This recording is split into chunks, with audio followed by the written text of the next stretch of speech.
देखा भाई, सामने जो फिगर बना हुआ है वो काय का फिगर है? मानव शुक्राणु। ठीक है, इंग्लिश में क्या कहते हैं? Human sperm.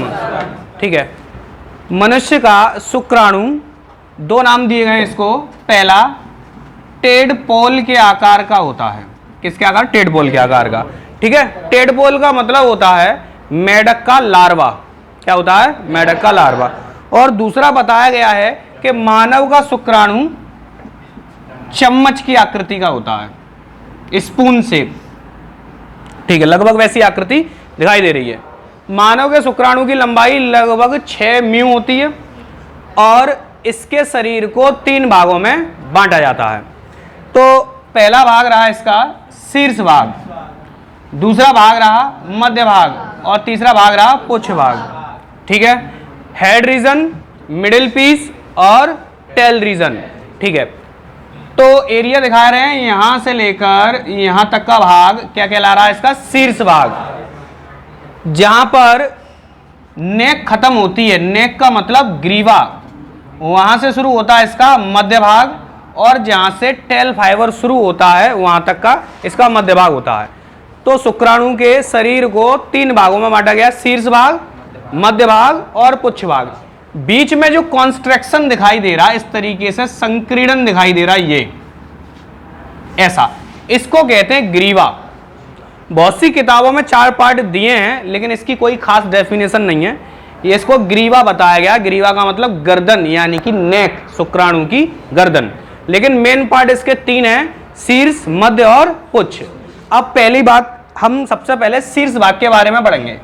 शीर्ष भाग क्या है? शुक्राणु का सबसे इंपॉर्टेंट भाग है कौन सा? शीर्ष भाग, क्योंकि शीर्ष भाग में केंद्रक पाया जाता है। क्या पाया जाता है? केंद्रक। और केंद्रक के अंदर जेनेटिक मटेरियल, गुणसूत्र पाए जाते हैं। तो ये लंबे धागे जैसी जो संरचना दिखाई दे रही है वो क्या है? गुणसूत्र है। और गुणसूत्र के अंदर डीएनए, और डीएनए के अंदर हमारे आनुवांशिक लक्षण। तो जिस व्यक्ति का, जिस एनिमल का स्पर्म होगा, हमारे अंदर उसी के कैरेक्टर होंगे, उसी के लक्षण होंगे, क्योंकि उसका आनुवांशिक पदार्थ हमें बनाने के लिए जिम्मेदार है, रिस्पॉन्सिबल है।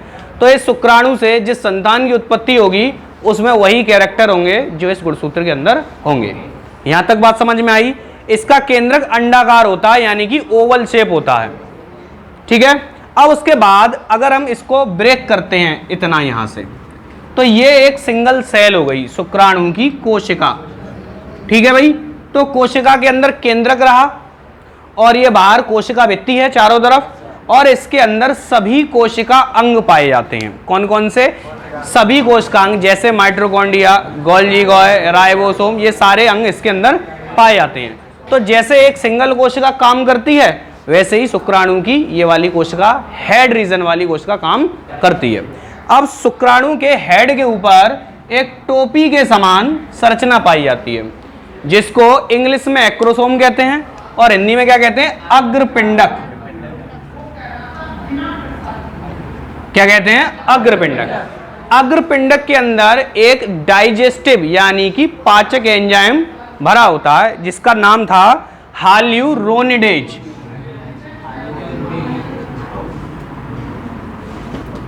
ठीक है, इस एंजाइम का काम होता है कि ये अंडे की परत को, भित्ति को गलाने का काम करता है। जब अंडे की भित्ति गल जाती है तब शुक्राणु उसके अंदर प्रवेश करता है। निषेचन के लिए एक्रोसोम का बहुत महत्व है। अगर एक्रोसोम नहीं होगा तो निषेचन की क्रिया नहीं होगी। अब हमने शुक्राणु के इतने पार्ट को पढ़ लिया है। ठीक है भाई, एक्रोसोम का काम समझ में आ गया और केंद्रक का काम समझ में आ गया। अब उसके बाद जहां पर पहला संकीर्णन, संकुचन आता है, वो एरिया क्या कहलाता है? ग्रीवा, यानी कि गर्दन। और गर्दन के बाद मध्य भाग पाया जाता है। कौन सा? मध्य भाग में सर्पिलाकार, तुमने देखा ऐसे लगे हैं, ऐसे ही सर्पिलाकार माइटोकॉन्ड्रिया अरेंज होते हैं, यानी कि व्यवस्थित होते हैं। और इनमें माइटोकॉन्ड्रिया की संख्या ज्यादा होने के कारण मध्य भाग को ही शुक्राणु का ऊर्जा का केंद्र कहते हैं, क्योंकि सबसे ज्यादा शुक्राणु में माइटोकॉन्ड्रिया कहाँ है?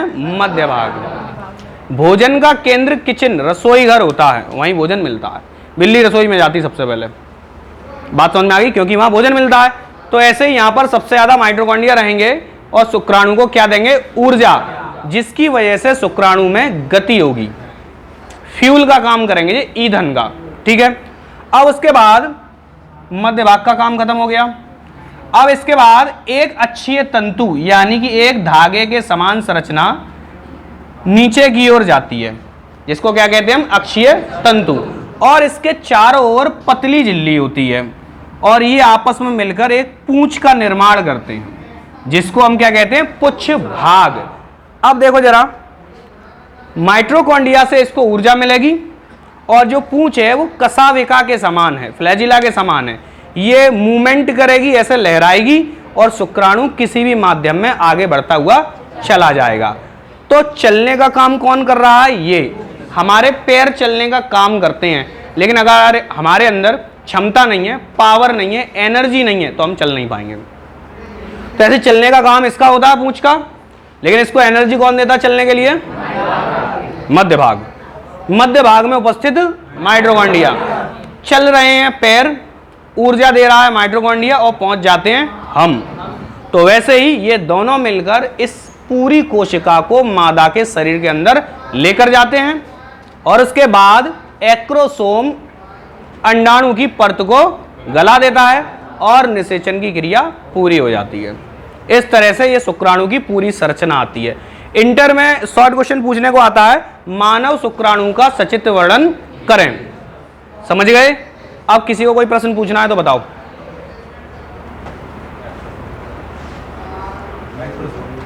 एक्रोसोम को हिंदी में अग्रपिंडक कहते हैं, जो शुक्राणु के हेड के ऊपर लगा होता है। बात समझ में आ गई? जब शुक्राणु किसी भी सरफेस से टकराएगा तो सबसे पहले किससे टच करेगा? एक्रोसोम के द्वारा। तो एक्रोसोम इस तरीके से अपने अंदर के सभी एंजाइम को रिलीज कर देता है, छोड़ देता है, और ये एंजाइम अंडाणु की भित्ति को गला देते हैं।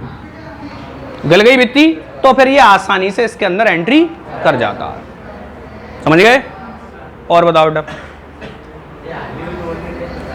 हाल्यूरोनिडेज ऐसा एंजाइम है जो क्या करता है, अंडे की भित्ति को गलाने का काम करता है। ठीक है, एंजाइम का नाम है ये। और ये एक्रोसोम है, ये गोल्जी कॉय से बनता है। किससे? क्योंकि गोल्जी कॉय के अंदर पाचक एंजाइम पाए जाते हैं। समझ गए? और बताओ।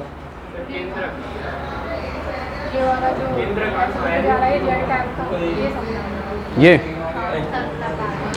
देखो बेटा,